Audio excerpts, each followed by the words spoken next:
Hello student, आप सभी का 11th फिजिक्स क्लास में स्वागत है। और आज हम पढ़ेंगे यूनिट 1। यूनिट 1 में 2 अध्याय शामिल है। अध्याय 1 भौतिक जगत, अध्याय 2 मात्रक एवं मापन। आज हम सबसे पहले पढ़ेंगे अध्याय 1 भौतिक जगत की शुरुआत करेंगे। तो इस अध्याय में हमको पढ़ना है, सबसे पहले पढ़ेंगे विज्ञान की परिभाषा। विज्ञान किसे कहते हैं। दूसरी पढ़ेंगे विज्ञान के ही अंतर्गत आता है भौतिकी, जिसको इंग्लिश में फिजिक्स कहते हैं। Physics PHYSICS physics. भौतिकी भी कहते हैं, बोलचाल की भाषा में भौतिक भी कह देते हैं और भौतिक शास्त्र भी कहते हैं। और हम पढ़ेंगे उसके बाद द्रव्य ऊर्जा, और ये दोनों में जो आइंस्टीन का संबंध दिया है उसे पढ़ेंगे। तो चलिए पढ़ते हैं आज अध्याय 1। हेलो स्टूडेंट, आप सभी का 11वीं फिजिक्स क्लास में स्वागत है। और आज हम पढ़ेंगे भौतिकी का पहला यूनिट। और पहला यूनिट में आप देख सकते हैं, पहला यूनिट में यहाँ पर 2 अध्याय है, 1 और 2। पहले अध्याय का नाम है भौतिक जगत, दूसरे अध्याय का नाम है मात्रक एवं मापन।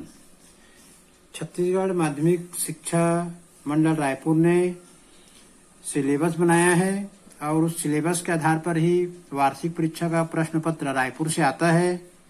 तो हम सिलेबस के अनुसार ही पढ़ेंगे। दोनों अध्याय मिला करके वार्षिक परीक्षा में 1 अंक का कोई प्रश्न नहीं आएगा, 2 अंक के भी कोई प्रश्न नहीं आएंगे, 3 अंक का एक प्रश्न आएगा। दोनों अध्याय मिला के 3 अंक का एक प्रश्न आएगा। इधर देख सकते हैं, 4 का भी कोई प्रश्न नहीं, 5 का भी कोई प्रश्न नहीं। ये तो हो गई हमारी वार्षिक की बात।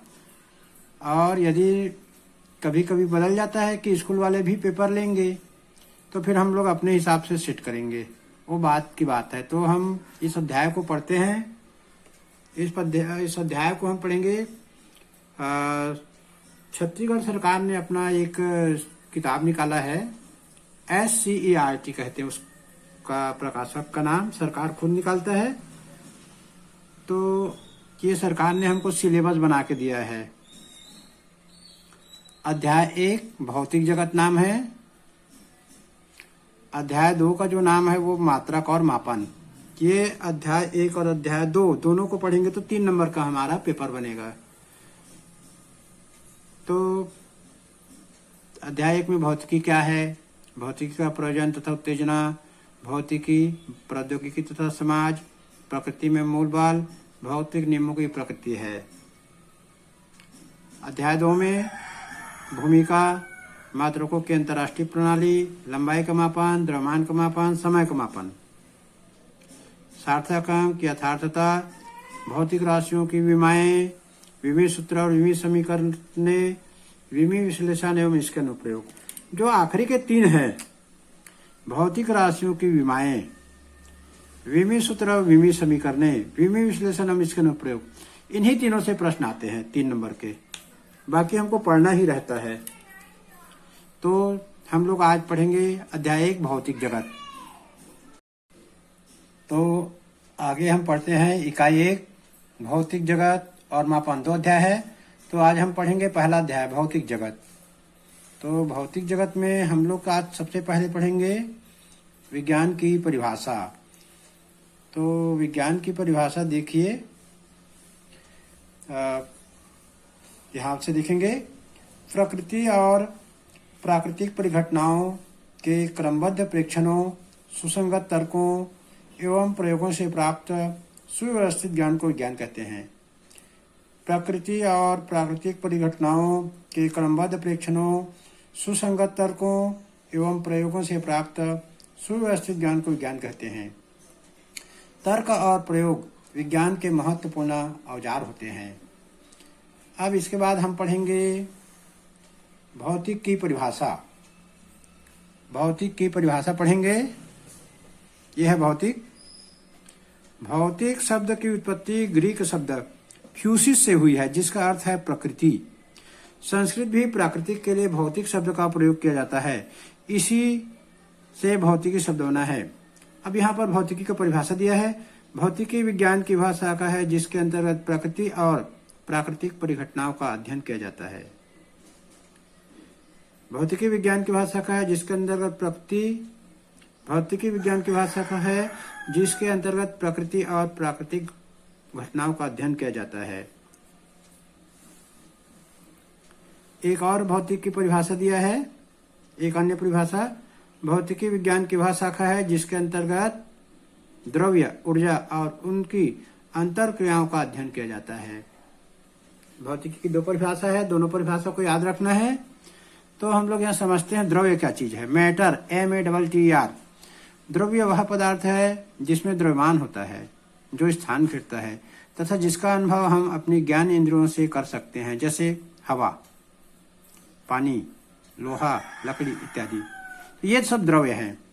द्रव्य वो है जिसमें द्रव्यमान होता है। द्रव्यमान का मतलब है वजन होता है, जिसमें जो स्थान घेरता है, जिसका अनुभव हम अपनी ज्ञान इंद्रिय से कर सकते हैं। अब यहाँ दिया द्रव्य 3 प्रकार के होते हैं, ठोस, द्रव और गैस। जितने भी दुनिया में ठोस है, जितने भी द्रव है, जितने भी गैस है, वो सब द्रव्य कहलाते हैं। और हमारे परिभाषा में लिखा है भौतिकी विज्ञान की वह शाखा है जिसके अंतर्गत द्रव्य, ऊर्जा और उनके अंतर क्रियाओं का अध्ययन किया जाता है। तो द्रव्य तो हम समझ गए, अब हम समझेंगे ऊर्जा किसे कहते हैं।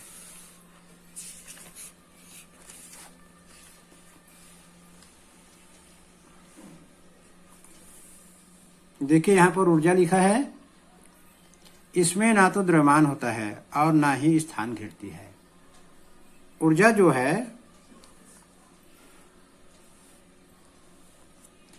इसमें ना तो द्रव्यमान होता है और ना ही स्थान घेरती है, किंतु यह समस्त ब्रह्मांड में विद्यमान है।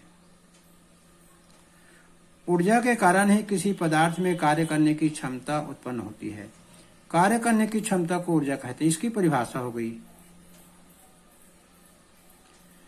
कार्य करने की क्षमता को ऊर्जा कहते हैं। कोई भी कार्य बिना ऊर्जा व्यय के नहीं किया जा सकता। ऊर्जा कई प्रकार की होती है, यांत्रिक ऊर्जा, ऊष्मा ऊर्जा, प्रकाश ऊर्जा, चुंबकीय ऊर्जा, ध्वनि ऊर्जा, विद्युत ऊर्जा, नाभिकीय ऊर्जा, रासायनिक ऊर्जा।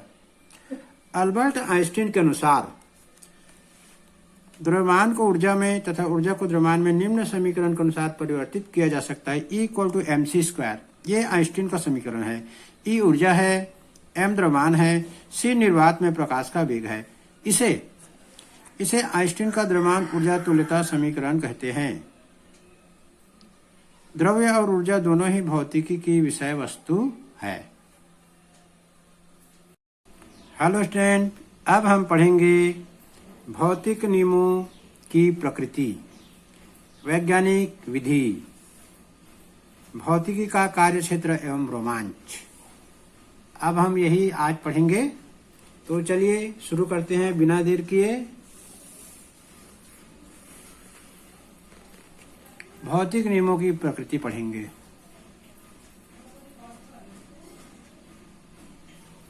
भौतिक नियमों की प्रकृति दिख रहा होगा आपको।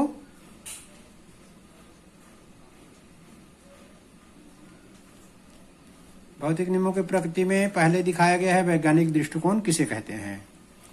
भौतिक नियमों की प्रकृति है ये। भौतिकी के जो भी नियम है उनमें वैज्ञानिक दृष्टिकोण रहता है, परिकल्पना होती है उसमें, और अंत में उसमें एक वैज्ञानिक नियम बनता है।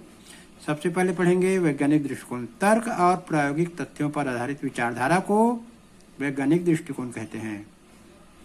भौतिक नियम में ये वैज्ञानिक दृष्टिकोण रहता ही है। तर्क और प्रायोगिक तथ्यों पर आधारित विचारधारा को वैज्ञानिक दृष्टिकोण कहते हैं। तर्क भी रहता है और प्रायोगिक तथ्य भी रहता है। भौतिकी में बिना तथ्य के कोई बात नहीं किया जाता है। तो भौतिक नियम की पहली प्रकृति है वैज्ञानिक दृष्टिकोण। तर्क और प्रायोगिक तथ्यों पर आधारित विचारधारा को वैज्ञानिक दृष्टिकोण कहते हैं। दूसरा है परिकल्पना। प्रेक्षणों या प्रायोगिक परिणामों की व्याख्या करने के लिए प्रेक्षणों या प्रायोगिक परिणामों की व्याख्या करने के लिए प्रारंभिक तौर पर बनाए गए कार्यकारी नियम को जिसका अंतिम सत्यापन नहीं हुआ है परिकल्पना कहते हैं।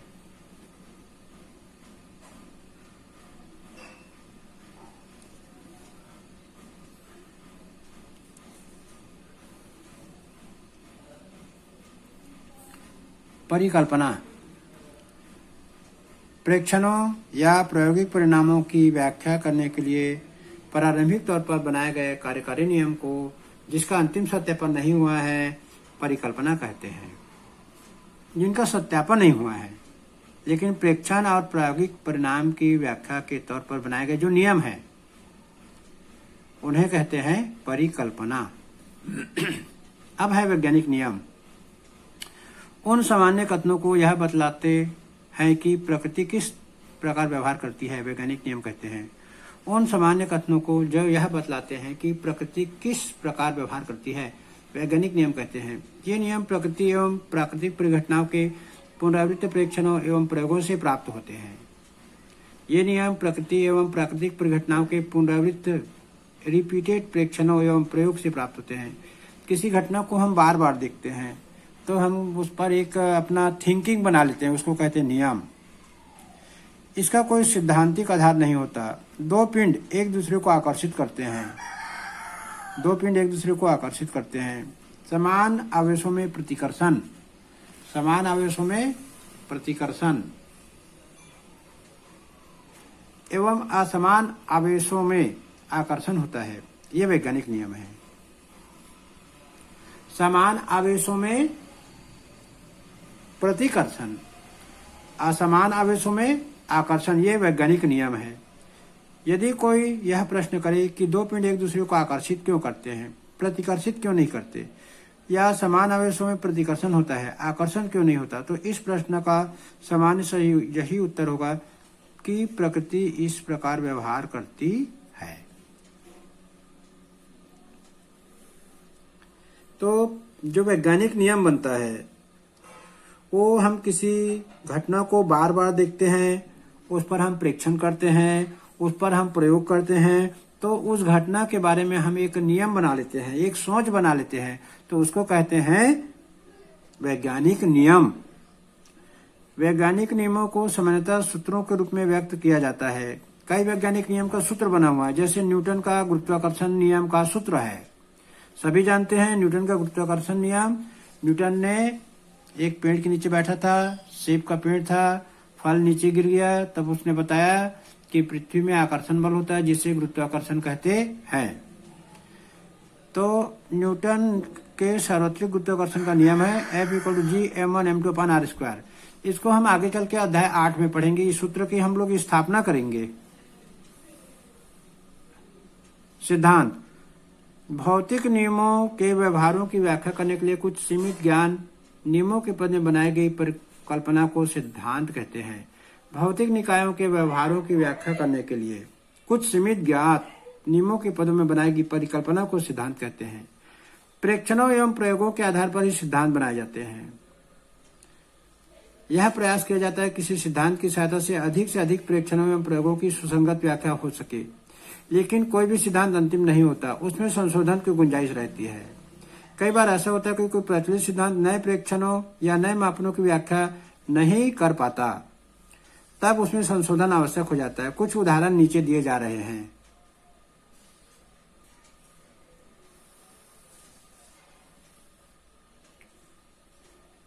निकोलस कोपरनिकस ने सूर्य केंद्रीय सिद्धांत का प्रतिपादन किया था। कोपरनिकस बहुत फेमस व्यक्ति है भौतिकी में।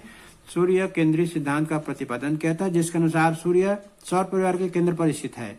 सूर्य के चारों ओर सभी 8 ग्रह वृत्तीय मार्ग में परिक्रमा करते हैं। बाद में सौर परिवार के ग्रहों से संबंधित आंकड़ों की समुचित व्याख्या करने के लिए जॉन केपलर ने उक्त सिद्धांत में आंशिक परिवर्तन करते हुए कहा कि ग्रह सूर्य के चारों ओर वृत्तीय मार्ग में नहीं अपितु दीर्घ वृत्तीय मार्ग में परिक्रमा करते हैं।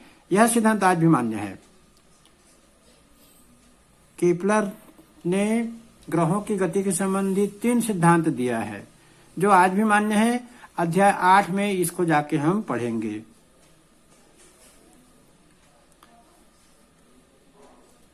हाइजेन का यह मत था कि प्रकाश तरंगे अनुदैर्ध्य तरंगे होती है, किंतु इस सिद्धांत के आधार पर प्रकाश के ध्रुवण की व्याख्या नहीं की जा सकती। अतः फ्रेनेल ने इस सिद्धांत में संशोधन करते हुए प्रकाश तरंगे अनुदैर्ध्य नहीं अपितु अनुप्रस्थ तरंगे होती है। ये हम 12वीं में पढ़ेंगे कि प्रकाश तरंगे जो है अनुदैर्ध्य नहीं होती, अनुप्रस्थ होती है। पहले हाइगेन ने माना था अनुदैर्ध्य,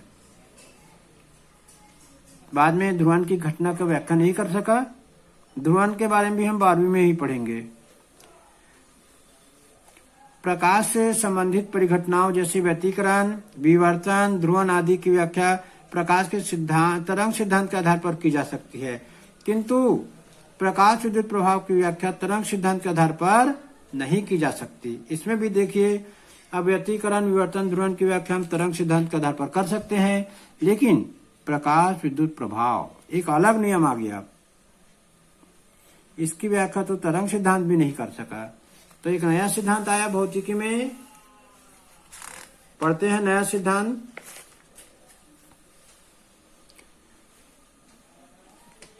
तो प्रकाश विद्युत प्रभाव की व्याख्या तरंग सिद्धांत के आधार पर नहीं की जा सकती। इस प्रभाव की व्याख्या के लिए क्वांटम सिद्धांत का प्रतिपादन किया गया, किंतु प्रकाश कहीं पर तरंग, कहीं पर कण की भांति व्यवहार करता है। अतः डी ब्रागली ने प्रकाश की द्वैतीय प्रकृति का समर्थन किया। डी ब्रागली ने प्रकाश की द्वैतीय प्रकृति का समर्थन किया। ये भी 12वीं में अध्याय 11 व अध्याय 12 में है। इसी प्रकार से कई और उदाहरण दिए जा सकते हैं। वैज्ञानिक नियम और सिद्धांत में अंतर। नियम यह बतलाता है कि प्रकृति किस तरह व्यवहार करती है। नियम शाश्वत है, अपरिवर्तनीय होते हैं। किसी भी भौतिक प्रक्रिया में नियम का उल्लंघन नहीं होता। सिद्धांत प्रेक्षणों या प्रायोगिक परिणामों की व्याख्या करने के लिए ज्ञात नियमों की सहायता से बताया जाता है। सिद्धांत प्रेक्षणों या प्रायोगिक परिणामों की व्याख्या करने के लिए ज्ञात नियमों की सहायता से बनाया जाता है। आवश्यकता पड़ने पर सिद्धांत में परिवर्तन किए जाता है। अब पढ़ेंगे वैज्ञानिक विधि। प्रकृति और प्राकृतिक घटनाओं के संबंध में ज्ञान प्राप्त करने की सुव्यवस्थित उपागम को वैज्ञानिक विधि कहते हैं। प्रकृति और प्राकृतिक घटनाओं के संबंध में ज्ञान प्राप्त करने के लिए जो व्यवस्थित उपागम होता है उसको वैज्ञानिक विधि कहते हैं। वैज्ञानिक विधि के निम्न चरण हैं। वैज्ञानिक विधि, किसी घटना को हम देखते हैं, उसके बारे में हमको नियम बनाना है, तो हम क्या क्या करते हैं। सबसे पहले हम करते हैं क्रमबद्ध प्रेक्षण। प्राकृतिक परिघटनाओं को समझने के लिए नियंत्रित प्रयोग करते हुए क्रमबद्ध प्रेक्षण लेते हैं। सबसे पहले हम कोई भी घटना का अध्ययन करेंगे तो प्रेक्षण लेना रहता है। परिकल्पना का निर्माण। इन प्रेक्षणों को गुणात्मक तथा मात्रात्मक विश्लेषण करते हैं, कार्यकारी नियम बनाते हैं, जिसे परिकल्पना कहते हैं। फिर परिकल्पना का परीक्षण। बनाए गए इस परिकल्पना का परीक्षण करते हैं। इसके लिए परिकल्पना के आधार पर कुछ निष्कर्ष निकालते हैं तथा पूर्वानुमान करते हैं। तत्पश्चात नए प्रयोगों द्वारा उनका सत्यापन करते हैं। जो हम परिकल्पना का निर्माण किए हैं, कुछ प्रेक्षण देखे, उसका हम फिर से कि ये हो सकता है, नहीं हो सकता है, तो उसको परिकल्पना कहते हैं। परिकल्पना का फिर से परीक्षण होगा, डबल। एक ही बार यदि किसी घटना को देख लिए तो वैज्ञानिक नियम नहीं बन जाता, उसको बार बार प्रयोग करते हैं। बनाई गई परिकल्पना का परीक्षण करते हैं। इसके लिए परिकल्पना के आधार पर कुछ निष्कर्ष निकालते हैं, पूर्वानुमान करते हैं, तत्पश्चात नए प्रयोगों द्वारा उनका सत्यापन करते हैं। अब है अंतिम सिद्धांत। यदि प्रयोगों द्वारा निष्कर्षों या पूर्वानुमान का सत्यापन हो जाता है तो उसे अंतिम सिद्धांत मान लिया जाता है। यदि सत्यापन नहीं हो पाता तो नई परिकल्पना तैयार करते हैं तथा उसका भी परीक्षण करते हैं। यह क्रम उस समय तक जारी रखते हैं जब तक कि प्रयोगों द्वारा सत्यापित अंतिम सिद्धांत प्राप्त न हो जाए। अंतिम सिद्धांत प्राप्त होने तक हम किसी प्रयोग को, किसी घटना को हम प्रेक्षित करते रहते हैं, उस पर परिकल्पना करते रहते हैं। तो वैज्ञानिक विधि के 4 चरण हैं। क्रमबद्ध प्रेक्षण, दूसरा है परिकल्पना का निर्माण। वैज्ञानिक विधि के 4 चरण हैं। क्रमबद्ध प्रेक्षण, परिकल्पना का निर्माण, परिकल्पना का परीक्षण, अंतिम सिद्धांत।